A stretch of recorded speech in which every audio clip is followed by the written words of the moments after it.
hola y bienvenidos nuevamente a este segmento que arbitrariamente hemos decidido llamar Radio Areito, donde estaremos hablando con unos invitados muy especiales sobre patrimonio cultural y memoria histórica. Y como en ocasiones anteriores, me acompaña Melissa Vargas. Hola, Melissa. Hola, Oscar. Y hola a ustedes por ahí. Y en esta ocasión nos acompaña nuestra invitada Mauricia Domínguez. Bienvenida, Mauricia, y gracias por aceptar la invitación. Hola, Oscar. Hola, Melissa. Hola, Mauricia. Qué bueno verlos de nuevo y a todos los oyentes que están acá y los que nos están mirando. Entonces, en el día de hoy vamos a tocar un tema muy especial que a muchos de nosotros nos despierta muchas pasiones porque está muy vivo en la memoria colectiva, que es Gascue, el sector de Gascue en la ciudad de Santo Domingo. Pero antes de arrancar con el tema a profundidad, nos gustaría saber quién es Mauricio Domínguez y qué relación o vínculo guarda con Gascue o qué representa Gascue.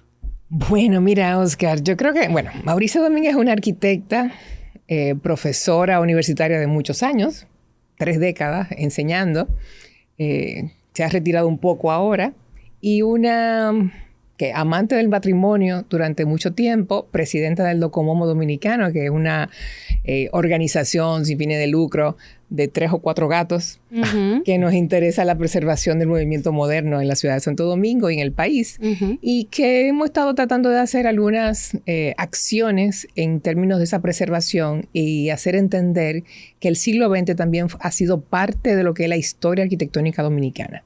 Y eso, Gascue creo que es el espacio donde se demuestra ese inicio de la modernidad en términos de arquitectura y de los nuevos planteamientos a principios del siglo XX. Entonces, Gascue parte de ese conocimiento, de ese amor por un espacio donde la arquitectura era la que hablaba, la que tenía un elemento importante y que el entorno natural también era parte de esa vida cotidiana que cambió los elementos de la ciudad intramuros hacia una ciudad más abierta. Y una pregunta, Mauricio, ahora que tú mencionas eso del verde. La ciudad colonial es una ciudad que fue la primera parte, ¿verdad?, que se desarrolló de Santo Domingo, que viene con un modelo español, que es el modelo de las viviendas que están... Lindero cero. De lindero cero, o sea, que las paredes que dividen a una vivienda de otra es una que se... Colindante. Que colinda. O medianeras, como normalmente se conoce. Exacto. Muros medianeros. La mitad es tuya y la mitad es mía. Exacto. Entonces, simplemente hay cero separación entre una vivienda y otra. Todos los frentes, por eso en la ciudad colonial, se ven como continuos. Claro. Y lo que existen son parques y patios. ¿Cómo se diferencia Gascue cuando tú hablas del verde de ese modelo? O sea, ¿y de dónde viene? ¿Por qué es así? Mira, la diferenciación va a comenzar realmente a principios del siglo XX, cuando Pedro Lluveres se va a Santurce, Puerto Rico, a un problema de salud, y él conoce unos nuevos barrios que se estaban desarrollando en la ciudad de Santurce. Esos barrios eran viviendas retiradas de la calle, de la acera, se retiraban varios metros, y también de las casas laterales, quiere decir que habían patios alrededor. Él ve y conoce ese modelo y decide cuando vuelve que en sus terrenos, porque realmente, y parte de lo que es la historia que pudiéramos hablar, Gascue comienza como inicialmente era una zona extramuros de estancias. Las estancias eran los sitios que tú ibas de fin de semana porque estaba lejos de la ciudad y te ibas a tu casa a comer mango, guayaba o lo que fuera en una casona de esa como de fincas, y que para esa época era las afueras, eso era lejos. Porque la casa estaba dentro de Ciudad Colonial. Entonces, Pedro Lluveres comienza a hacer esta lotificación donde decide su finca, que era de recreo de fin de semana, lotificarla en solares de 1000 metros y que todo el mundo tenía que dejar ese espacio de patio alrededor. Eso es lo que era una regla, se volvió como una regla. Porque al final, por ejemplo, el primer espacio que sale de Ciudad Colonial ya para finales del siglo XIX, cuando se rompen las murallas, es Ciudad Nueva. Pero Ciudad Nueva sigue el mismo esquema de Ciudad Colonial, sigue la misma idea de lotificación cero, de espacios medianeros, pero donde se comienzan a hacer realmente jardines es en lo que hoy en día conocemos como el Gran Gascue. Y eso por eso le dicen el modelo de la ciudad jardín, ¿no? Sí. Realmente Hobsbawm, que fue Eric Hobsbawm, que el que origina en Inglaterra la idea de la ciudad jardín, la ciudad jardín era más que nada un círculo en las afueras que relacionaba a la zona industrial con estos jardines. En el caso de Gascue se le dice así por tener jardines. Pero no es que sea el modelo de ciudad jardín. Exacto. Lo que se conoce, inglés. Exacto, sí. Vamos a despejar una de las grandes controversias que rodean al sector antes de seguir con la historia del mismo. Y ¿es Gascue o Gazcue? Eso, o sea, ¿con S o con S Z? o con Z. Bueno, mira, eso es una duda y que siempre la gente habla de eso. Originalmente era con S, Gascue. Pero la tradición y la gente comenzó a cambiarle la S por la Z. Y hoy en día, aunque originalmente es con S, todos los documentos oficiales, los mapas, los planos catastrales, todo aparece con Z. Entonces ya se ha convertido en una tradición el usar la Z. Y se ve más bonito, como Gascue. Sí, como más físico. Pero el marqués de Gascue era con S, que es un personaje del siglo XVIII, que fue el primer, como quien dice, que tuvo una propiedad que aparece en unos planos y dice la estancia de Gascue. Tesorero, si no me equivoco. Él era una figura política pública que fue, digamos, parece que hubo una malversación de fondos, lo mandaron a buscar de allá y no volvió nunca más. Parece que lo dejaron preso. Bueno, vemos que hay cosas que nunca cambian. Así mismo. Bueno, y entonces, ¿cómo llega Gascue al contexto de la ciudad colonial? Ya mencionábamos que la ciudad colonial es un espacio de la ciudad de Santo Domingo, lindero cero, dentro del perímetro de la muralla colonial. Pero ¿cómo surge esa expansión hacia Gascue? Mira, es que hay que ver. Al final, ciudad colonial son 500 años de evolución.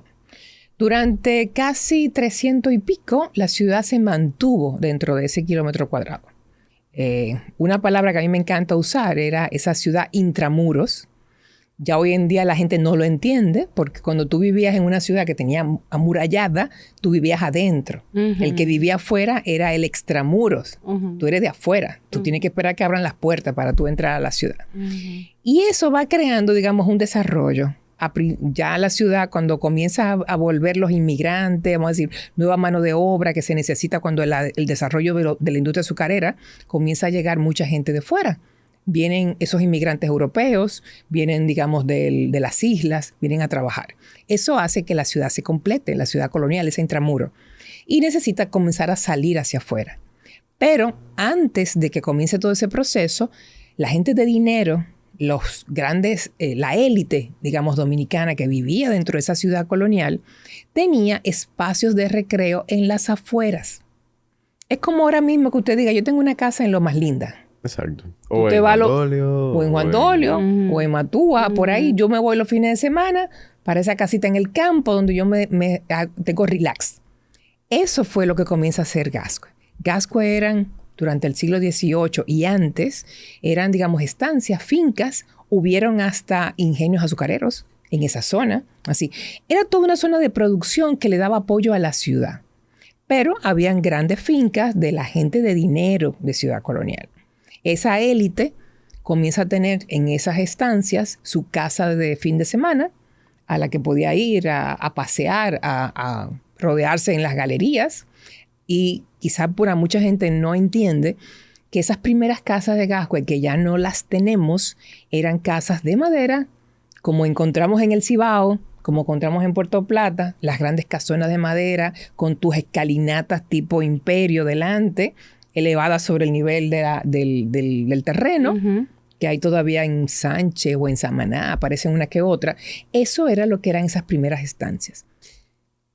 Ya usted mencionó que no quedan ninguna de esas casas. Entonces, dos preguntas. ¿Por qué no queda ninguna? ¿Y cuál sería entonces la casa más antigua que queda todavía aún en pie? Ya usted me dijo que es una pregunta un poco complicada fuera del aire, pero... Claro. Mira, Oscar, ¿qué sucede? Nosotros tenemos, y eso tiene que ver mucho con la falta de información fidedigna que te dé datos concretos. Nosotros, y tú que has estado averiguando mucho sobre arquitectura dominicana, nosotros no tenemos archivos históricos de arquitectura. Entonces, como no tenemos una documentación de base que nos permita saber cuándo se hicieron las casas, es muy difícil a veces datarlas. La datación se hace a partir de un familiar, de alguien que esté en el sitio, que diga, sí, mira, eso lo hizo mi abuelo en tal momento, o porque apareció un plano de alguien. Entonces, esas casas antiguas, que posiblemente eran del siglo XIX, mucho más complicada porque no hacían planos. Y hay otro hecho importante. Todas esas casas de madera, lamentablemente, con el ciclón de San Zenón en 1930, desaparecen. El ciclón, por ser de maderas y techos de zinc, la mayoría se fue. Y fue el momento en que también hay una ordenanza en términos de la época de Trujillo que no permite la construcción, digamos, en ladrillo ni en techos, por ejemplo, de metálicos, porque eso fue lo que causó mucho más daño y más muerte durante el ciclón. Entonces, eso hace que Gascue se desarrolle y se transforme. Se pierdan muchas de esas casas que todavía estaban, y yo creo que ustedes han visto fotografías de algunas, como el Colegio Santa Ana, que es donde está hoy en día el Ministerio de Cultura. Correcto. Y esa casa era increíble, hermosa, una casa espectacular, tipo victoriana, de esa, pero de verdad victoriana. No lo que nosotros llamamos aquí victoriana, pero bueno, hablaremos otro día sobre eso. Eso es tela para cortar en otro episodio, pero de hecho sí, yo recuerdo que una de las fotografías que incluimos en aquella exhibición del centro era una de un señor a caballo frente a una de esas casas. Una foto muy linda. De hecho, entonces estamos hablando de que en los años 30 fue cuando Gascue entonces empieza a ser construida como más parecido a como la conocemos hoy. Sí, pero ya habían una serie de casas cuando llega el hormigón armado, llega la granza, que es una especie de muro vaciado de hormigón con piedra, que es una piedra caliza que la picaban los presos. Entonces, con eso era que se hacía el vaciado. Ya se estaba trabajando en Ciudad Colonial y hay unas primeras casas en Gascue que se hacen en ese formato. Creo que hay un sitio en la Cervantes o Socorro Sánchez que hay una casa que es el Centro Cultural Brasil. Esa casa es de los inicios de siglo y ya estaba cuando el ciclón, pero estaba vaciada, digamos, en concreto. Creo que son bloques verruga. Y si la ven, tiene los dos cuerpos poligonales en la entrada con una escalera tipo de San Imperio. Sí, esas de las viejas, antiguas, de esos inicios del siglo XX, pero en términos ya de material de concreto. Si no me falla la memoria, de Enrique Enríquez. Quien exacto. Urbanizó el sector de la Primavera, que ese es otro de los grandes, no sé si sea errores, pero es que Gascue no es un solo barrio, no es uno solo ensanche, es un conjunto de ensanches y de barrios. Dígase, está ensanche Lugo, está ensanche el Sí, son varios. Y por eso yo mencioné hace un rato, decía que era el Gran Gascue. Porque el Gran Gascue es lo que nosotros hoy en día conocemos desde la San Martín, o mejor dicho, 30 de marzo, hasta la Máximo Gómez, con el mar en el frente y la 27 en la parte de arriba. Pero ese gran espacio, el Gran Gascue, tiene la Guedita, tiene la Generala, tiene Primavera, tiene, digamos, el Gascue original, como mucha gente le dice, que era donde estaba la hacienda del Marqués de Gascue, y tiene el ensanche Independencia y el ensanche Lugo. Entonces, es un grupo de haciendas que se fueron lotificando por sus propietarios, y que el más conocido y que todos nosotros lo sufrimos día a día fueron esos dos que desarrollaron al lado de en la Bolívar sus dos espacios, y uno no quería saber del otro y por eso las calles no son continuación. ¿Es real esa leyenda? Sí, es real. El problema de esa leyenda es que el ayuntamiento en ese momento debió haberle exigido la continuidad. ¿Cómo es posible que usted lotifique y le mueva la calle unos 20, 50 metros para no darle continuidad al otro? Tal cual. Y eso lo sufrimos todos hoy en día para atravesar Gascue de norte a sur. Y por eso todavía tiene ahora muchos problemas de congestión de tránsito, que es una de las situaciones que aquejan el sector a nivel general. Pero también, entonces, hablando un poco de ese proceso, y como ya sabemos que es una zona amplia, diversa, y que está en ese polígono que tú describes, ¿qué ha pasado con el tema de esas viviendas originales en el tiempo? O sea, ¿quedan muchas, quedan pocas? ¿Cuáles han sido esos momentos de transformación grandes? Porque, por ejemplo, yo una de las zonas más icónicas hoy en día de Gascue es la Plaza de la Cultura. Pero la Plaza de la Cultura fue hecha en los años... Se volvió Plaza de la Cultura, fue ya 70. en los años 70. Sí, pero eso fue una romantización de un espacio de la ciudad, porque ahí era que estaba la casa de Rafael Leónidas Trujillo. Entonces, en el momento en que el presidente Balaguer asume su primer periodo, segundo periodo, decide borrar de la historia esa presencia de Trujillo, se demuele la casa y ahí entonces se convierte en hacer la Biblioteca Nacional, hacer el Museo del Hombre y los otros museos que completan ese espacio. Entonces es una forma de haber borrado un espacio. Pero Gascue tiene más que eso, porque al final, como les decía, eran primero instancias, se comienzan a desarrollar. Pero desde 1916-17, cuando la intervención norteamericana, hay un primer elemento que se hace la mansión presidencial, que inicialmente era la casa del receptor de aduanas. Y que elige un muy buen espacio de donde esa plataforma se permitía ver el mar y se veía el puerto. Es decir, ¿por qué el Palacio Nacional está en ese sitio? Y ese es otro conversatorio interesantísimo porque tiene mucho que ver con esa idea del poder y de lo que es la mansión presidencial, que venía de la casa del receptor de aduanas, que era la persona de más poder durante la intervención norteamericana. Y justamente colocan esta casona sobre lo que se conocía anteriormente como la colina de la Generala, que no era más que los terrenos que pertenecían al general Sánchez Ramírez, y que la esposa era más fuerte que él. La esposa era más fuerte que él, continuando con otras tradiciones muy de acá. Y se quedó apodado ese nombre. Pero la colina de la Generala no es más que el mismo farallón que corre y corta de este a oeste de la ciudad.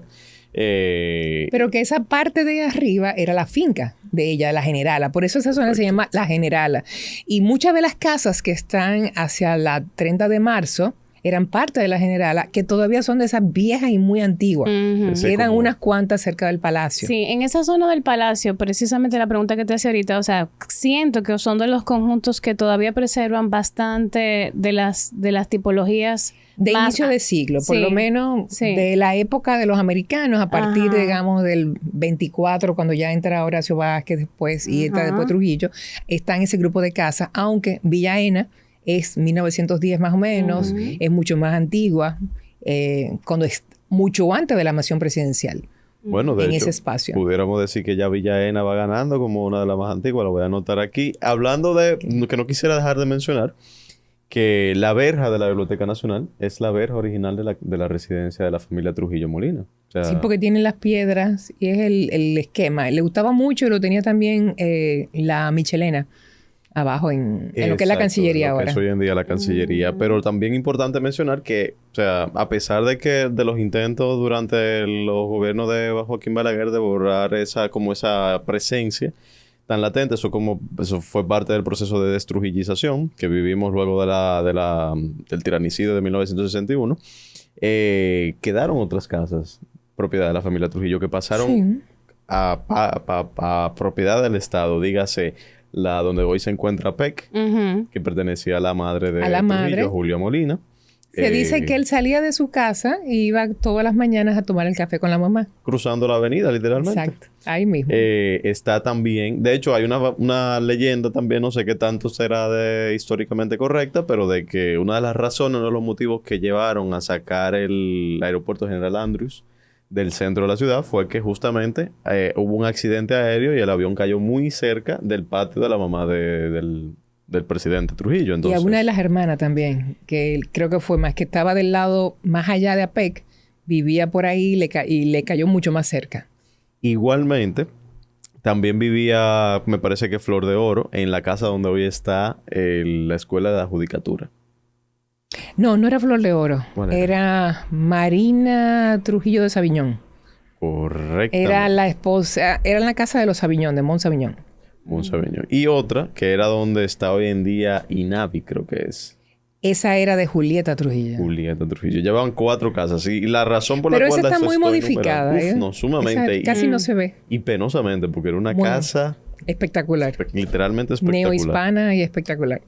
Y bueno, estoy mencionando todo esto, enlistando todas estas propiedades, porque justamente otra de las preguntas que nos enviaron a través de fachadas es que ¿cuáles eran las casas de los Trujillo que se encontraban en Gascue? Y no solamente de los Trujillo, de otras familias en esa época. Mira, es que, vamos a decir, Gascue era la élite.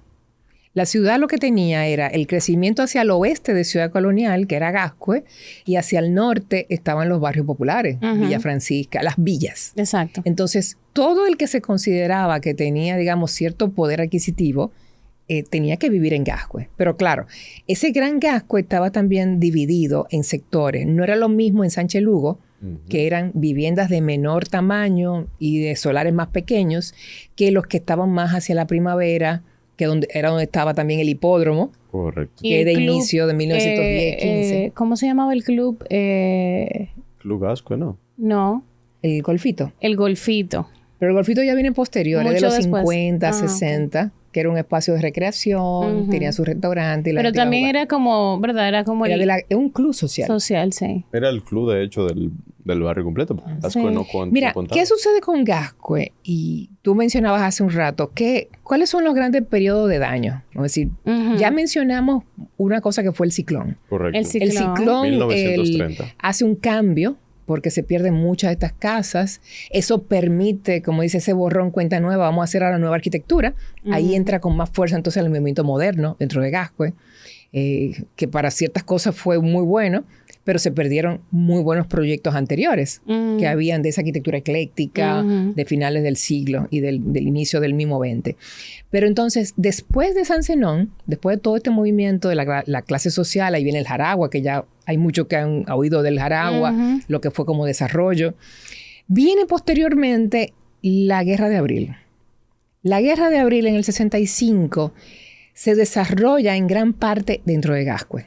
Recuérdense que habían constitucionalistas y los otros, entonces la ciudad colonial era la barrera y en Gascue estaban los americanos. Entonces de ahí ellos trataban de invadir y de, digamos, de repeler a los que estaban dentro de ciudad colonial. Eso hace que mucho de esa guerrilla y de los tanques de guerra y de mucho de lo que pasó fuese dentro de Gascue. Aquellas familias, principalmente la élite, cuando termina la guerra civil, decide irse de Gascue. Porque, o sea... una mala memoria. Exacto. Y además, bueno, tú sufriste, te sientes el trauma y te quieres ir. Pero también hay otra versión que se dice que el éxodo de Gascue comenzó antes de la guerra, el 65, y que comenzó en el 61 después del magnicidio. ¿Qué sucede? Ahí estaba la élite. Ahí estaban todos los que apoyaban a los Trujillo, que vivían en el mismo Gascue. Ahí estaba Trujillo y estaba toda su élite, todo su círculo, su anillo, porque aquí siempre hemos tenido anillos, y ahí estaban. Cuando muere Trujillo, ¿qué hay que hacer? Salir también. Vámonos de aquí, vámonos a otro sitio y comienza a haber un desarrollo por Arroyo Hondo. Y entonces, Piantini también, que tenía... Sí, algunos, pero Piantini se da más después con el 65. Pero primero se van a ese camino que... eran otras fincas que estaban allá en las afueras. Las nuevas afueras. Las nuevas afueras. Y entonces se van hacia Arroyo Hondo, que se llamaba primero Villas Agrícolas. Sí. La 1. Entonces se van para allá y esas casas casi ni se ven porque estaban metidas entre la carretera, bien retirada atrás. Y tú ni te dabas cuenta. Todavía uno pasa por ahí en algunos sitios y tú encuentras esas grandes casas. Que fue de ese éxodo que comienza porque así nadie me ve. Nadie se acuerda que yo era parte de la camarilla de Trujillo. Entonces, hay que ver muchas de esas historias. La suburbia. Pero, sí, escapas de la suburbia. Sí, pero con el 65, perdóname, Melissa, ese éxodo se da a Naco, se da con la idea del proyecto que Naco comienza en el 59 al 62. Y mucha gente no sabe que Naco 1, el primer Naco, es lo que está detrás del seminario. Kennedy. Sí. Lo que es hoy en Sánchez Kennedy, ¿no? Bueno, no sé cómo se llama. Es justo frente a la Pucamaima, en la Bolívar, entre Lincoln y Churchill. Hay una línea de casas en esa calle paralela. Muy lindas, por cierto. Exacto. Eso se preserva bastante bien. Ahí ni verjas hay casi. No hay verjas. No, ahí no. Ya le pusieron. En todos lados, sí. Pero eso es el primer Naco. Tengo mucho que no paso por ahí. Le va tan bien que entonces hacen el segundo Naco y se van hacia donde está hoy en día lo que conocemos todos como Naco, que lo hizo Nacional de Construcciones. Correcto, de ahí pero hablemos de eso. Y eran casas, en su mayoría, casas igual. Entonces, volviendo al tema de esos grandes momentos de cambio, ¿Cuál fue el impacto, por ejemplo, entonces de ese abandono? ¿Qué pasó con las casas? ¿Se quedaron vacías? Mira, ¿Se movió una población nueva? ¿Qué? Sí, hay un cambio. Algunos, quizás familiares de menos recursos, se quedaron en esas casas porque se lo dan a una tía, a un primo, lo que fuera más. Y se quedaron otro grupo que tal vez se quedó ahí y la cuidó. Pero ¿qué sucede? Después de ese gran éxodo, viene Balaguer, vienen los periodos del gobierno de Balaguer y comienza a formalizarse una parte más institucional dentro de Gascue, que la había empezado Trujillo. Claro. Porque hay una serie de secretarías y de espacios y lamentablemente en nuestra ciudad, y tú que manejas más el urbanismo que yo, sabes que siempre la parte, digamos, institucional se dividió en 3 núcleos dentro de la ciudad. Sí. Teníamos lo que era la feria, teníamos la zona, digamos, del Sánchez Lafé y la zona cercana del Palacio con el Banco Central y todo esto. Entonces, habían como esa división de una ciudad institucional repartida. Balaguer consolida más esa zona porque hace el Huacal, el edificio de oficina Juan Pablo Duarte, al lado de la policía, que ya estaba, pero hace también el de la superintendencia de banco, que es muy bueno, uno de los mejores edificios modernos o tardomodernos de ese momento brutalista. Y hace otros como lo del Tesoro, hace el complejo Hacienda, Banco Central, y consolida más esa parte institucional que comienza a diluir a Gascue en términos de lo que era residencial. Exacto. Lo comienza a diluir, comienzan a llegar las clínicas. Las clínicas son el gran virus porque todo lo que está alrededor de la clínica se transforma, se hace un caos, se da como servicio, se van perdiendo los residentes. Y de ahí, entonces, bueno, todo lo otro que tenemos dentro de Gascue. Y una pregunta, porque la ciudad colonial fue relativamente planificada. Fue creciendo dentro de un esquema claro de que así se iba a ir desarrollando. Una cuadrícula que se extiende hasta Ahora, la pregunta es, ¿en Gascue ha habido planes? O sea, ¿hubo planes específicos para Gascue o eran simplemente como intervenciones que hacía, por ejemplo, Balaguer decía, vamos a hacer esto aquí, o sea, no hubo un plan para el conjunto, nunca? No. Que se conozcan planes, no. Realmente yo creo que el único gran plan, primero, Bernaldo Quiroz de los Ríos intentó hacer un plan de la ciudad que no funcionó para el año 42, 43 con Trujillo. ¿Y Vargas Mera? Vargas Mera en el 56. Y Vargas Mera también hace un plan, pero es para toda la ciudad. Sí, exacto. En términos de su crecimiento, que después lo van a recopilar. Algunas de las ideas de Vargas Mera se van a retomar cuando se hace la 27 de febrero. Sí, exacto. Entonces, eso... Bueno, pero son otra historia. Hay mucho que hablar de la ciudad. Sí, esos son otros 500. Lo que quiero decir con eso es que entonces realmente muchas cosas fueron haciéndose sobre la marcha. Claro. Y bueno, recuérdate que la ciudad colonial tenía una cuadrícula. Y esa cuadrícula llegó hasta la muralla. Exacto. Después rompen las murallas para continuar las calles. Exacto. Pero con Gascue, y a veces por eso es que vemos que no hay como mucha relación entre unas calles y otras, era que fueron lotificaciones por estancias, por fincas. Privadas. Exacto. Cada finca lotificaba. Y a veces tú te encuentras unas manzanas muy rectangulares, otras son cuadradas, otras son mega manzanas. Y hay esa gran diferencia entre uno y otro. Sí. Esa zona, por el Babeque, hay una manzana enorme que tú dices, ¿cómo yo le doy la vuelta a esto? Que no hay forma de entrar y solamente la Santiago o es allá atrás por donde está en vivienda, como el INAVI. Y es complicadísma. Realmente sí. O sea, es laberíntica esa parte. Hay muchas calles que cierran. El mismo Babeque, hay una que Babeque interrumpe muchísimas vías que no llegan al otro lado, que no continúen. Volvemos a los orígenes de... Bueno, esa es otra de las antiguas, la residencia Velázquez. Ah, correcto, donde estaba Babeque. Donde estaba Babeque, la de tenemos Villaena, Velázquez. Es el inicio de siglo. Hay muchas que son de los 1900, 1910... Y uno lo ve por los bloques de verruga. Mauricia, y háblanos de una casa muy especial que hay en Gascue, que tiene una estética casi como de cuento de hadas, que es la casa que tiene columnas de árboles, o sea, literalmente parecen ramas de árboles. Eso es Villaena.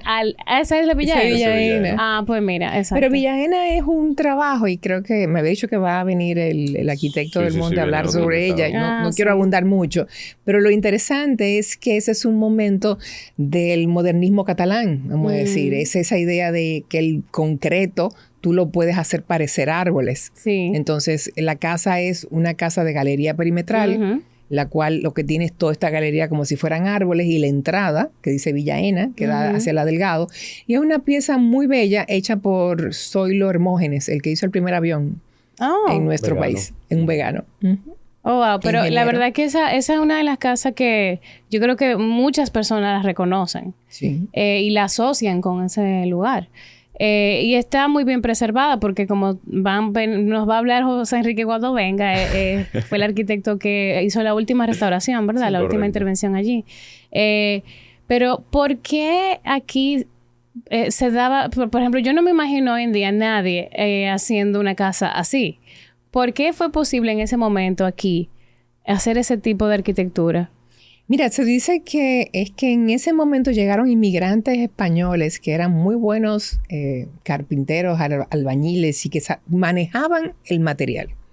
Y esos son los que lo producen, vamos a decir. Por eso te hablaba del modernismo catalán con Gaudí. Exacto. Y entonces toda esa idea de lo natural, lo orgánico, a eso que responde Villa Ena. O sea, que estaba de alguna manera eso estaba vinculado con un movimiento internacional o con una influencia internacional. Más española que otra cosa. Exacto. De esa zona de Cataluña española, pero justo al lado estaba lo que fue el despacho de la primera dama. De la primera dama, que es una casa muy neoclásica, de escaleras imperiales. Súper escaleras. Hermoso, que fue una famosa lavandería. Ah, sí, claro. Aparece la foto hay una en Conrado. Foto, la colmena. La colmena, exacto. Pero anteriormente, antes de eso, fue residencia de la familia Penso, me parece.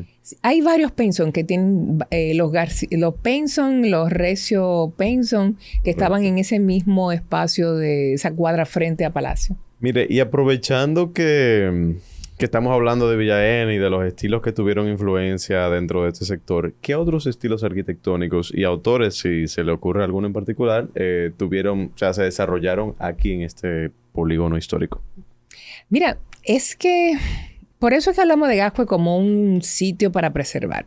¿Por qué? Porque al final, en 1930, comienzan a llegar los primeros arquitectos dominicanos graduados en el exterior. Ahí está el famoso Guillermo González, que es nuestro padre de la arquitectura moderna dominicana. Estaba Humberto Ruiz Castillo, estaban los hermanos Pau Ricard, estaba José Antonio Caro Álvarez. Todos estudiaron fuera y llegaron a ejercer aquí a Santo Domingo. ¿Dónde hacen sus grandes obras? En Gascue. Era el espacio, digamos, de desarrollo. Ahí fue donde pudieron experimentar. Y por eso, mucho de lo que se hizo en Gascue lo consideramos de valor arquitectónico y patrimonial porque fueron elementos novedosos en donde, por un lado, teníamos la arquitectura moderna, esos primeros elementos como la Casa Vapor que hizo Henry Gasson Bona, que fue el arquitecto del Estado de Trujillo, con una arquitectura bastante extraña, complicada cuando vemos todas sus obras, pero bueno, eso fue lo que él hacía y que le gustaba y hay que reconocerlo. Claro. Pero también teníamos, por ejemplo, un Mario Lluveres, que fue arquitecto práctico.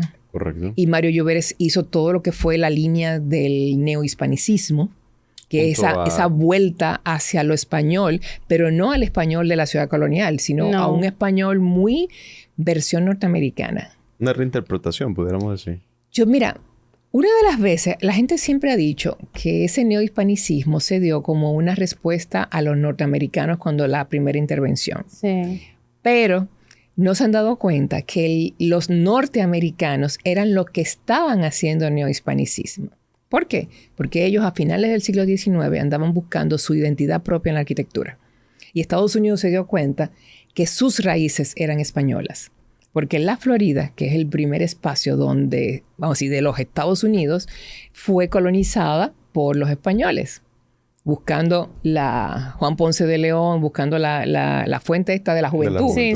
Y entonces esa zona de San Agustín era española. Sí. Y también toda la zona de California, que era mexicana con las misiones, pero que también era arquitectura española.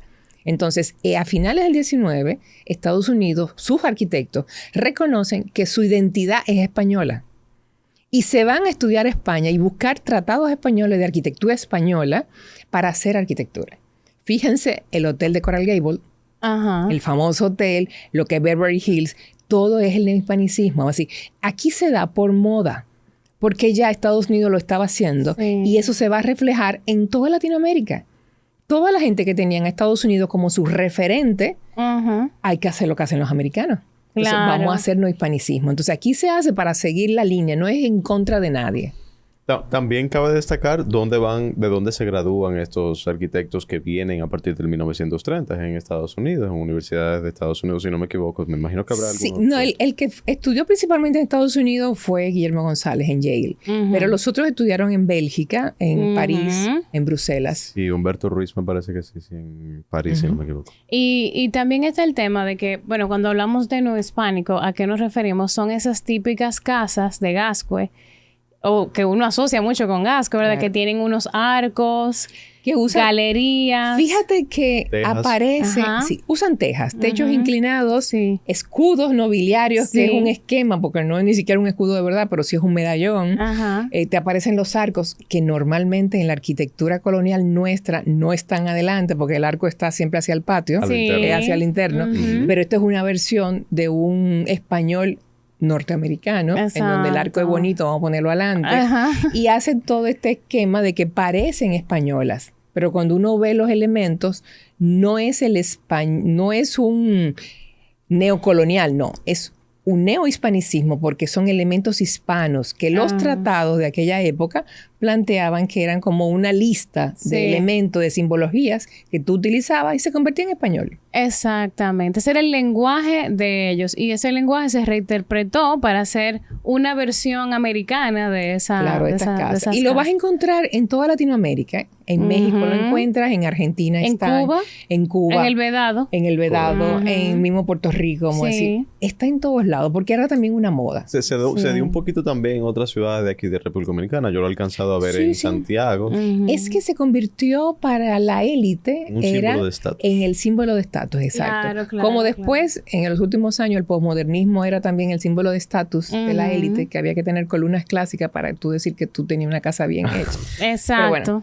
Pero Exacto. eso era el Y las hispanicismo, cornisas. era el estatus. Y Después tenías, Exacto. perdóname, tenías también el Art Deco, que Ay, se va sí, a dar. bellísimo. llegó. Claro. En Gasco había Art Deco Sí. y aparecen unas piezas mucho moderno y el neomorisco, que Sí. va también en esos neos. Hay mucho neomorisco que Que son cuando tú ves- influencias árabes, ¿no? Sí. La mejor casa es la Jovine, que está frente al palacio. Correcto. Sí. La de Muy la bonita. Torrecilla. La de la Torrecilla, Sí. justo en la esquina de Uruguay con la Moisés García. Moisés García, creo que Que sí. tiene doble vía donde está el parquecito. Esa es una de las piezas más interesantes y por dentro es espectacular. ¿Y cuál es tu casa, o bueno, casa, sí, tu casa favorita de Gasco? ¿Tienes una o varias? Mira, yo creo que yo tengo varias. La mía favorita fue la Molinari, pero me la tumbaron. Anda. Entonces, sí, era La bella. Villamango. Villamango. Para mí eso era como un modelo de lo que podía ser lo moderno con la tradición de la galería Ajá. en una casa tropical. Sí, eso es cierto. Esa pieza era espectacular. Y la Ocupaba verdad una que cuadra entera esa casa. la verdad que Sí. el ambiente de las casas y de Gasco en general, esa frescura de la zona, que a pesar de todo el caos que ahora mismo la ciudad le ha impuesto a Gascue, siempre se ha sentido mucho. Cuando todavía uno puede disfrutar de una casa de esas, se siente en una galería, o sea, realmente hace fresco. Diferente. Hace mucho fresco. Pero una cosa, hablando de eso, los esfuerzos que se han hecho ya más recientemente para regular lo que sucede en Gascue, porque de lo que estamos hablando es que se han hecho muchas modificaciones, algunas han venido del Estado, etcétera, pero las principales modificaciones de los últimos años son los mismos propietarios, ¿no? Que las venden, se vuelven edificios de Mira, apartamentos. Una de las cosas que tenía Gascue también, que fue el modelo de los edificios de apartamentos. Ujú. Un edificio de Caro Álvarez de apartamento no es lo que hoy en día No, es una para caja nada. donde la gente vive Para metido nada. adentro. Una belleza Horrible. que son lo que hay todavía. Son y amplios con unas imágenes, con un mucho una verde formato también. exacto diferente. Pero ¿qué pasa? Yo siempre he dicho, y yo acuso realmente a los arquitectos como los artífices del daño de Gascue. Así, cuando tú como arquitecto vas a hacer una obra y no tienes la sensibilidad para darte cuenta de lo que es el ambiente, lo que son las proporciones de Gascue, lo que son las distancias y lo que es el jardín como un elemento, tú no tienes la capacidad de ser arquitecto. Yo de verdad lo digo y lo repito. Los arquitectos son los que han destruido a Gascue lo que han permitido hacer una serie de cosas, porque al final, si usted es bueno y es creativo, tú puedes hacer buena arquitectura y te puedes integrar al sitio. Eso es cierto. Porque al final, ¿qué es lo que se ha pedido con Gascue? Hay una serie de modelos, son sobre quizá 400, 500 casas que son de valor, que tienen algo de arquitectura buena. Sí. Y cuando tú puedes mantenerlas, adaptarlas, ampliarlas sin dañarlas, porque eso se puede hoy en día. La rehabilitación está, digamos, en boga en todas partes del mundo. Sí. En vez de tú demoler y hacer más la huella de la marca en el mundo, digamos, de demoler casas por nada, cuando tú puedes rehabilitar, tú tienes techos altos de 3,5 metros, tienes las ventanas, tienes los patios, utilice ese elemento, sáquele provecho. Y al final, todas las normativas de Gascue que se han hecho, porque, señores, hemos estado trabajando con querer proteger a Gascue de hace 40 años. Sí. Desde los 80. Se comenzó a valorar y a decir por qué. Sí. Pero la gente no entendía qué es lo que queríamos. Queríamos lo que tú decías. Mantenga el jardín. Exacto. Mantenga el verde. Viva diferente. Sí. ¿Tú quieres vivir pegado del otro? Vete para Naco. Vete a una torre de esa, a otro sitio de la ciudad. Pero deja a Gascue que sea un sitio diferente para que el que quiera aprovecharse y vivir con la naturaleza, vivir en Gascue. Sí. Siempre se pidió, mantenga el jardín. ¿Usted quiere poner un parqueo? Póngalo verde. No ponga un parqueo de cemento. Sí. Retírese. No me haga un edificio como si tuviera, ¿dónde? En Huachupita o en otro sitio. Vamos a decir, haga una arquitectura para Gascue. Sí. Sea un poquito más creativo. Eso es cierto. Y eso es lo que no ha pasado. Entonces la gente viene, o las firmas, algunos dicen, no, es que el dueño de la compañía es un ingeniero y es lo que quiere sacar dinero. Oye, pero si usted trabaja ahí y es el arquitecto, convénzalo. Para eso usted estudió. O preséntele opciones, porque usted puede ganar dinero sin destruir el patrimonio y puede ganar dinero sin afectar a la ciudad o afear a la ciudad. Entonces, yo creo que ese es el clic que no hemos hecho todavía. Eso es lo que pasa. Pero entonces, ¿qué lo complementa en el daño? La permisividad de planeamiento urbano del ayuntamiento. Entonces, hay una normativa que te dice una cantidad de alturas permitidas en las zonas y de repente te encuentras con un edificio de 8 pisos en una zona que nada más son 4. Sí. ¿Quién lo aprobó?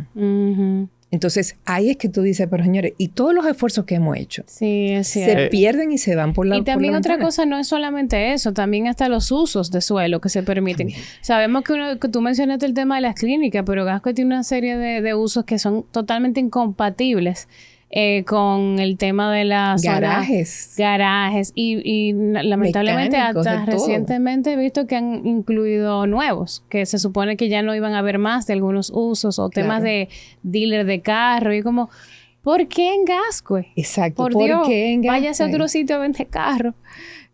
O vi el otro día un asunto de como de unas gomas, de cosas de alineación, de alineamiento de goma, pero yo tenía entendido que habían usos que ya no se iban a permitir más. Es que hay una normativa que está vigente en 2013. Yo sé. Y se violan. Entonces, ¿dónde están nuestras instituciones que deben de velar para que eso no suceda?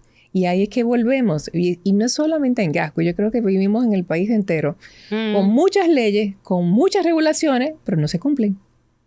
Entonces, ahí yo creo que honestamente la mezcla de educación que nos queda mucho trabajo por hacer. De hecho, parte de esta serie estamos tratando precisamente de que otra vez el mensaje se reenvíe al más allá. Que llegue a nuevas generaciones. Exacto. Y a otra gente. Y que se empiece a la gente a fijar, a poner atención a estos temas que son de todo el mundo. O sea, los vecindarios de nuestra ciudad son de todo el mundo. O sea, el lujo de caminar en esa zona lo puede disfrutar cualquiera. O sea, y además nosotros tenemos todavía mucho patrimonio. A pesar de todo eso que estamos diciendo, realmente Gascue todavía tiene muchas viviendas. Por más descuidado, por más abandonado que se vea. Y déjame decirte, no está ni tan descuidado ni tan abandonado. Yo creo que estamos en un punto donde he visto intervenciones recientemente, como por ejemplo el trabajo que se hizo... La Casa Muné, la Casa Azul. Bueno. Sí. Que ya no es azul. No es azul, la casa marrón ahora. Por lo menos en ese caso se preservó la casa, el Banco Central la preservó. Sí. Pero fue un requerimiento que se le pidió al Banco Central de no demoler la casa. Claro. Cuando estuvo mucho tiempo en venta, Lo ideal es que se hubiese convertido en algo público, como la zona del centro de visita, de distinguidos, hasta porque hubiera sido casi hotel de los visitantes distinguidos. Una casa increíble esa. Para que hubiese sido tan posible la visita y que la gente la viera, pero se convirtió en un centro de vigilancia como de seguridad. En una cosa totalmente utilitaria. Pero a lo que me refería, a lo que me refería también era a los trabajos que se han estado haciendo recientemente con la remoción de verjas, que fue una intervención que hicieron Marcos Barinas y Elsa de Reco en la superintendencia. Muy buena intervención. Removieron todas esas verjas que habían ahí, se abrió ese espacio público y es una buena forma de recuperar. Ese proyecto lo llevaron a la Oficina de Patrimonio antes de comenzar, unas arquitectas que trabajaban allá, con muy buena idea de decir, vamos a rescatar el edificio. Lamentablemente no se le pudo quitar la pintura, porque lo ideal hubiera sido dejarlo en su cemento vaciado, porque era era brutalista. Visto, y lo han pintado varias veces. Una incumbente del sitio se le ocurrió pintarlo hace ya muchos años. De azul, ¿no fue? De azul, sí. ¿Cómo tú pintas el concreto? ¿qué podemos decir? Falta de conciencia, o sea... un desconocimiento. Totalmente, pero se logró abrirlo. Una de las recomendaciones fue esa, de que se le quitara la verja. Qué bueno. Porque la verja que tenía era otro defecio enorme. Horrible. Esa idea de que todo tiene que estar cerrado. Sí. Vivimos en un país todo cerrado. Sí. Entonces... ojalá que podamos recuperar la gran plaza del Huacal al frente. Ojalá. Que no sé si la recuerdan con la escultura que estaba tirada sobre un pedazo en un lado, porque lo convirtieron en parqueo. Sí. Está por ahí, ¿eh? Una vez yo la vi como en un segundo piso.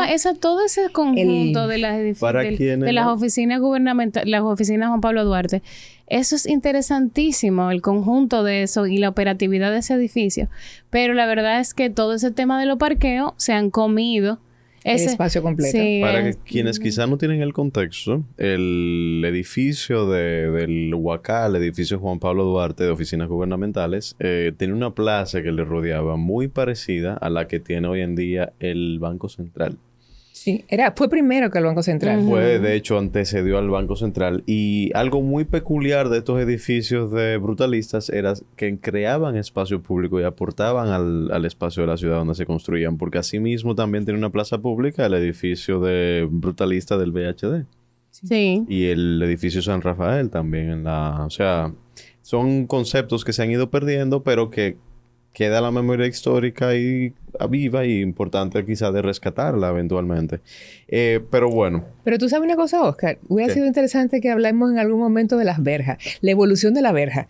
Porque es muy interesante esa parte. ¿Cómo llegamos? Pues yo nací ya en una ciudad... de verjas. De verjas. De muros. Que me parece... Hay muchas cosas irónicas de toda esta conversación, que es... Nosotros salimos de una ciudad amurallada para trancarnos poco a poco en murallas privadas. Sí, es que volvemos a tener murallas, pero todo eso tiene que ver con la parte económica. Eso fue como después de los 90, después de Antonio Guzmán y de Jorge Blanco. 80s. Comienza a haber hay un desequilibrio en términos de seguridad. Mucha gente comienza a poner verjas más altas porque tenía temor. Sí. Y después las verjas se solidifican, se hacen sólidas, duras, que yo no veo lo que está adentro, porque yo no puedo enseñar lo que tengo ahora.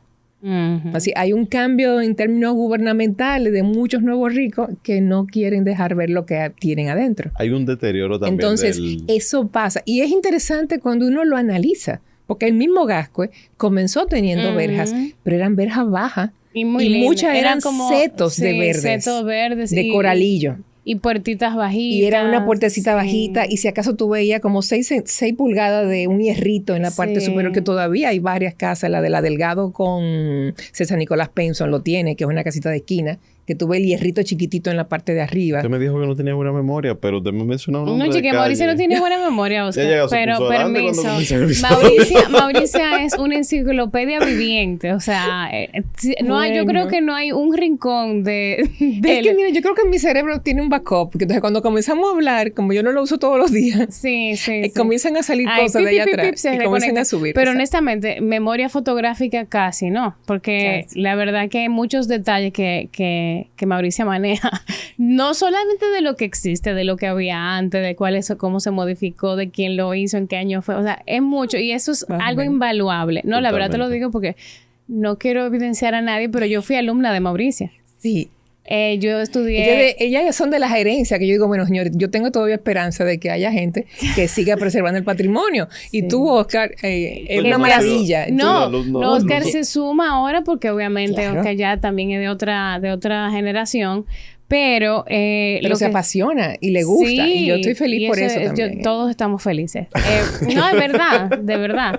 Y por eso también yo estoy aquí apoyando a Oscar en todo siempre lo que ha hecho con todo este tema de fachadas y demás.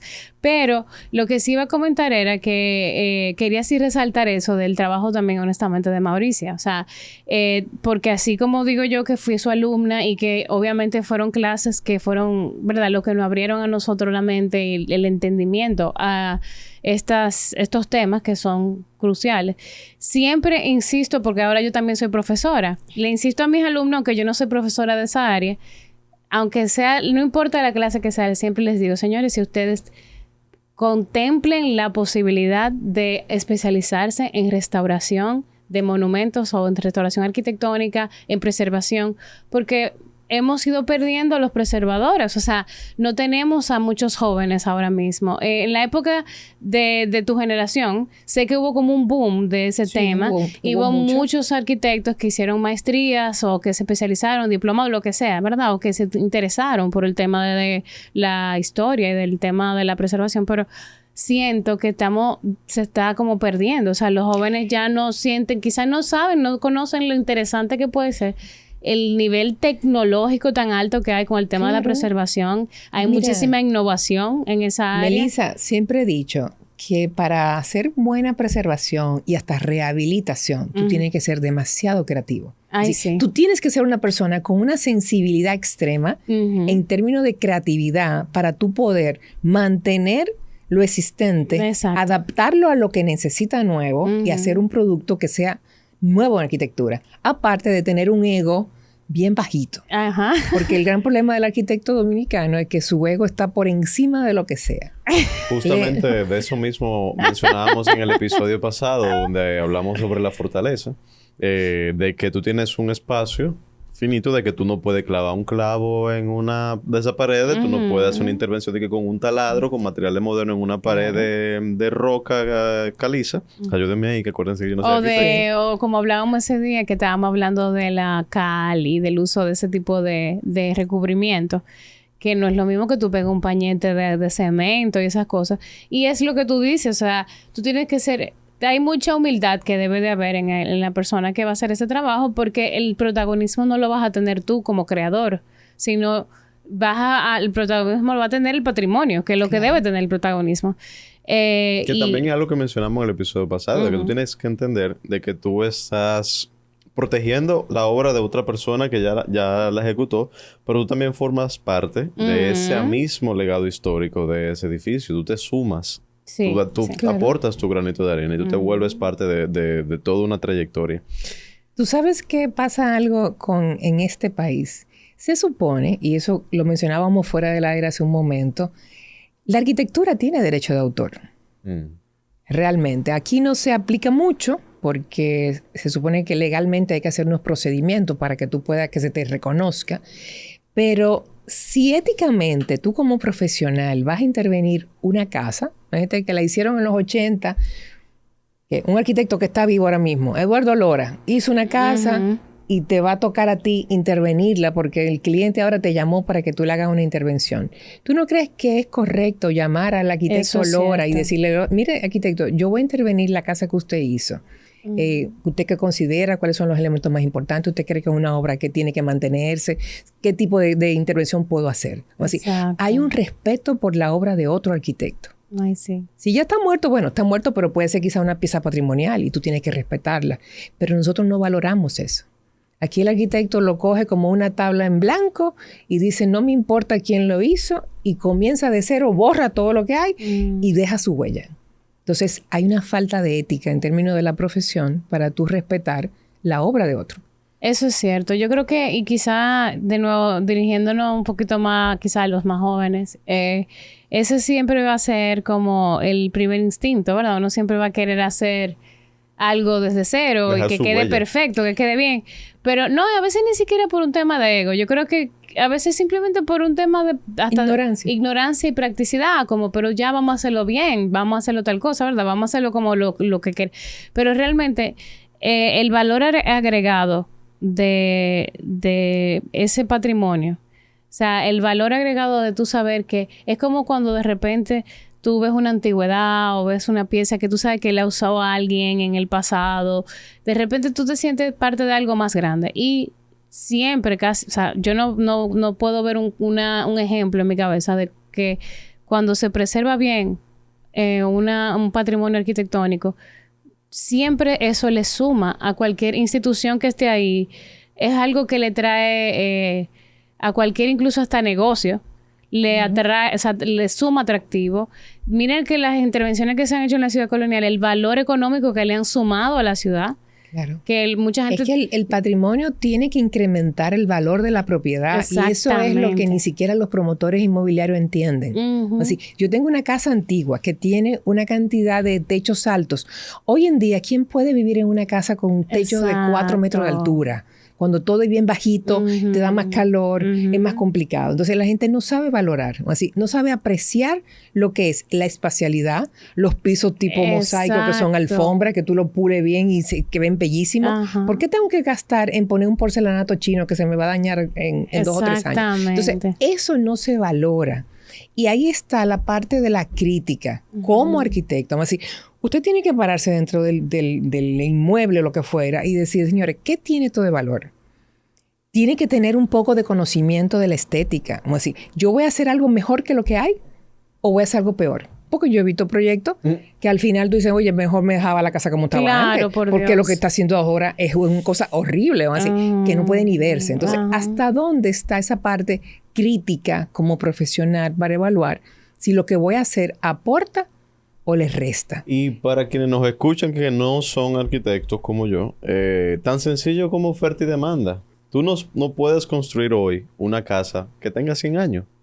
Tampoco. Las casas que tienen más de 100 años son casas únicas que tienen una oferta limitada. Y por esa oferta limitada ya adquieren un valor adicional en el mercado. Que eso, bueno, va a ser un tema para todo otro. Y es lo mismo episodio. que tú no vas a comprar un Van Gogh y lo vas a pintar arriba. Entonces, eso es lo que uno tiene que valorar. Es como eso mismo. Sí. Y bueno, ya estamos casi llegando al final de nuestro episodio. Pero hay unas cuantas... Sí, ¿no? es que vuela. Mauricio, tú vas a volver, definitivamente. Tenemos que hacer la parte 2. Viene el de la verja. Tenemos un episodio de verjas. Hay que hablar del palacio. Ah, bueno. El palacio buenísimo. Villaena, más en profundidad. Bueno, Villaena el siguiente para hablar episodio. Del monte, sí. Pero bueno, ya para ir cerrando, yo tengo unas cuantas y te tengo una buena noticia. Vamos a arreglar la casa Barco. Eso es parte de la pregunta que yo iba a hacer. La pregunta es, ¿qué planes existen, si existen actualmente, con relación a su conservación, su desarrollo integral? Mira, con Gasco lo primero es que nosotros en los últimos años se actualizó un inventario que lo van por fin a entregar ahora ya oficialmente de unas 300 inmuebles con fichas digitales. Entonces ya eso es otro tipo de información. No se pudo hacer completo, faltaron 2 sectores en lo que están cercanos a la Máximo Gómez que faltaron para completar porque los recursos no dieron para hacerlo completo. Eso es un punto. Eso nos va a permitir, junto con ayuntamientos, que ellos sepan muy claro dónde están los edificios que deben de tratar de preservar, porque el ayuntamiento es la mano derecha para preservación. Vamos a decir, ellos son los que muchas veces dan el uso de suelo y tienen que saber si se puede o no demoler esas casas. Y tienen un mandato legal también. Lo tienen. El momento que a veces no sale bien, pero bueno, pero se le olvidan algunas cosas. Pero ese es uno de los elementos importantes. Y hemos tratado de hacer relaciones. Ya nosotros, de la Oficina de Patrimonio, se ha comunicado con el nuevo intendente de allá de Planeamiento Urbano, porque se ha pedido, digamos, de hacer trabajos en conjunto. Vamos a decir, que se consulte la Oficina de Patrimonio, que los proyectos se puedan, digamos, conversar, y muchas veces se le puede ayudar hasta en la volumetría, decirle, mira, deja más patio, retírate de estos lados, para que realmente los proyectos sean más acordes. Por ejemplo, con el Palacio, que se han estado haciendo trabajos con esto. Hay una propuesta de una nueva zona de amortiguamiento del Palacio. Se quieren sacar un poco de oficinas porque hay demasiada gente trabajando adentro y el Palacio no es un edificio de oficina institucional así para que todo el mundo quiera estar ahí adentro, sino que se vayan a los lados. Y parte de eso está en la propuesta de arreglar la casa vapor. Entonces, qué bien. Para llevar oficinas de las que están dentro a ese sitio y rescatar el barco. Quitarle ese techo adicional que le vaciaron arriba. ¿El edificio que está al lado? Se va a trabajar con una superficie que trate de desaparecerlo un poco para lo que resalte sea el barco. Camuflajearlo, muy bien. Bueno, Exacto, pues qué bueno. Entonces, Y qué bueno saber que se está otra vez haciendo esos esfuerzos por rescatar esas cualidades que son las que hacen que ese lugar se sienta como es y se perciba como es. No, lo que también es importante como aclarar que nadie aquí está hablando de que no hay forma de hacer nada, que todo hay que dejarlo tal cual. No, al contrario, lo que se está tratando es precisamente de que lo que se haga, como dice Mauricio, se asume y que sí haya evolución, pero que también se conserve lo que hace de ese sector un lugar, como tú decías, diferente, especial con relación a otras partes de la ciudad. O sea que, nada, no sé si, Oscar, tú tienes algún otro... Tengo dos preguntas muy importantes. Vamos a ver, ¿qué nos falta? La ñapa. ¿Cuál es el legado de Gascue en nuestra identidad para usted? Mira, como identidad yo creo que nos permitió una buena arquitectura. Realmente Gascue tenía una serie de espacios que permitieron que los arquitectos de la segunda y tercera generación siguieran evolucionando y produjeran mejor arquitectura. Yo creo que si no hubiera estado Gascue, quizá nuestra arquitectura no se hubiera desarrollado en esa forma. Hubieron muy buenos ejemplos en la zona que le dieron pie a esos arquitectos de la época y por eso es que nos preocupa que las nuevas generaciones no aprecien lo que hay ahí. Así es como aprende, esto es un trabajo, porque hoy en día la arquitectura no tiene detalles. Cada día lo que tenemos es una arquitectura de muros simple, limpio, el minimalismo extremo, pero cuando tú ves la espacialidad, el detalle, el ornamento, hasta una moldura, un detalle de un piso, un pavimento, tú aprendes con eso. Entonces, claro que sí. Yo creo que eso es un punto muy importante, igual que lo que es la relación con la naturaleza. El jardín, que también lo hemos ido perdiendo, lo tenía Gascue muy presente. Y en ese sentido, ¿cuál es el futuro de Gascue? Para usted, dentro de 100 años, ¿usted cree que quede alguno de los edificios originales? Mira, hemos hecho el intento de que se mantengan. Yo a veces me siento que estoy contra la pared, que me doy con la pared muchas veces, porque a veces este legado que uno quiere dejar, que uno quiere llevarle a algunas personas, no lo entienden. Quizás el dinero prevalece por encima de lo que son la idea de preservar los lugares. Pero yo sigo intentándolo. Yo creo que... Y Melissa me conoce, me va a decir...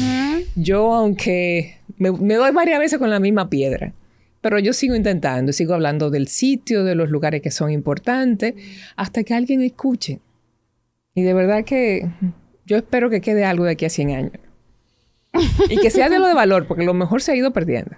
Bueno, con ese mensaje... Yo creo que podemos cerrar el episodio de hoy. Yo no quisiera hacerlo sin antes decir que usted mencionaba que, bueno, usted vive hablando del tema y Melissa también hizo una exposición. Y, bueno, para mí que no soy arquitecto, el trabajo de usted y el trabajo de Melissa también trabajando con Gascue han sido una fuente de inspiración y de información para el trabajo que desarrollamos desde Fechadas. Así que si en algún momento ustedes se sintieron, porque yo en ocasiones también me he sentido así, que han estado gritando a un desierto y que nadie les ha escuchado y no hay nadie escuchando al otro lado, pues todo lo contrario. O sea, hay un trabajo que espero, un legado que les agradezco, porque trabajar desde cero es muy difícil. Y la verdad es que es muy gratificante encontrar ese trabajo ya hecho y poder difundirlo a través de espacios como este. Y mencionando espacios como este, les agradecemos a quienes se han quedado hasta acá en el episodio de hoy. Yo sinceramente, si fuera por mí, siguiéramos, pero ahí está Mini ya viéndome que tiene que llegar a su casa y que tiene sueño y hambre. Tranquilo, Mini. Y Lana llamando también. Y Lana llamando y bueno, yo igual debo de llegar, pero agradecerles que se hayan quedado hasta acá y bueno, recordarles que ya tenemos un episodio anterior donde estuvimos hablando sobre la fortaleza con Gerardo Terrero, que visítenlo, difúndanlo, compártanlo, igualmente háganlo con escúchenlo 2 veces, déjenlo escuchando en Spotify, envíenlo por los grupos de WhatsApp. Nosotros definitivamente lo vamos a enviar por el colectivo Mamey, de donde sacamos las preguntas que ustedes escucharon en el día de hoy para la invitada, pero es importantísimo que nos hagamos eco de estos espacios para que justamente podamos continuar disfrutándolo y podamos continuar transmitiendo el legado del trabajo que venimos haciendo, no solamente con Gascue, sino con todo el patrimonio cultural, el riquísimo patrimonio cultural que tenemos en República Dominicana. Así que, gracias. Oscar, yo lo único que quisiera decirles, y más a todos los que están aquí, porque lo que escuchen esto es porque les interesa. Y si no es por nosotros mismos, a veces no se puede proteger el patrimonio. Entonces yo creo que, así como estás tú, está Melissa, estoy yo, mientras más se sumen, más podremos haber voces que van a proteger. Porque lo que no se quiere o lo que no se conoce no se protege. Eso es cierto. Y eso es la parte importante, que este espacio o este tipo de espacio, lo que tú haces desde Fachadas, le da a la gente algo por lo que lucharon. Es decir, no son solo las instituciones, es la gente. Y eso es lo principal. El principal valor es que la gente reconozca lo que es su patrimonio y quiera que se conserve. Eso es cierto, sí. Correctamente. Nosotros somos la primera línea de defensa. Así que nada... Gracias, Mauricia, y espero verla en un próximo episodio. Y gracias, Melissa. Nos hemos divertido aquí hablando un poco. Ha sido muy bueno. Sí, muy chulo, muy chulo. Así que nada, señores, gracias también por acompañarnos y nos vemos en la próxima. Chao. Muy bien. Chao. Bye. Bye.